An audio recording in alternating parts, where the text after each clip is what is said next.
Point लिए हैं, शिक्षा, स्वास्थ्य, न्याय, राजनीति, खेती और धर्म। इन 6 चीजों में से पैसा खत्म करना है। जनता सरकार मोर्चा पे भी आएंगे। पहले वो बताओ, जो आप जेल में गए थे तो ये स्टोरी, वो जेल तक कैसे तो वो पहुंचे फिर यही था कि जो ये फाइंडिंग्स देख ली मैंने कि सिस्टम सब कुछ बर्बाद कर रहा है।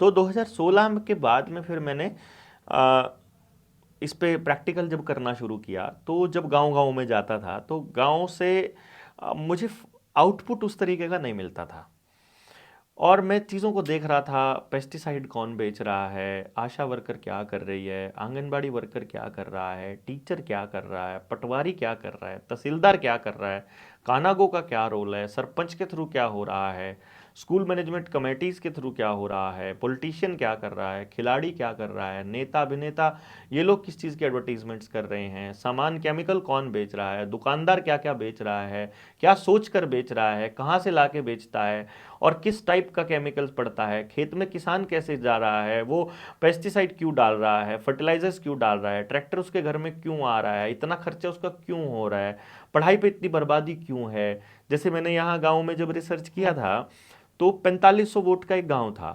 मैंने उस गांव की सारी फाइंडिंग करी।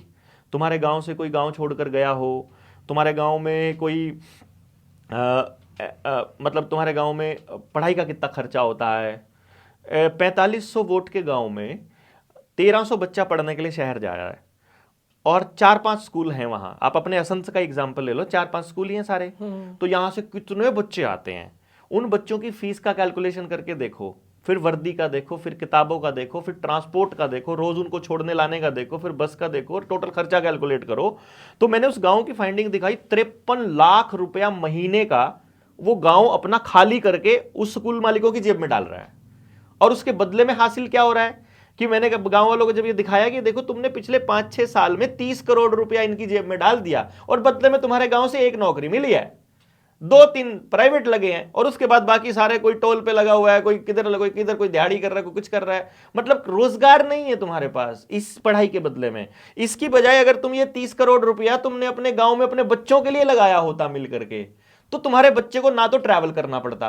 और जो मैं तुम्हें कह रहा हूं कि तुम्हारे बच्चे में ये टैलेंट है, जो तुम्हारा बच्चा ट्रैवल करके बस में जा रहा है ना, 1.5 घंटा जाने का 1.5 घंटा आने का, ये 3 घंटे उस काम पे लगा दो बस। यानी कि ट्रैवलिंग वाला टाइम बच्चे के स्किल पे लगा दो, बाकी जो तुम करवा रहे थे वही करवाते रहो। जैसा मर्जी टीचर लाके गांव में रख सकते हो, 15 बच्चों पे 10 बच्चों पे एक टीचर तुम गांव में ला सकते हो यार। ट्रेनिंग मैं दे दूंगा पूरी की पूरी टैलेंट निकालने की और उनको तैयार करने की। तो तुम अपने गांव पे क्यों नहीं करते? तो लोगों को लगा अरे ये तो हो सकता है यार, पॉसिबल है।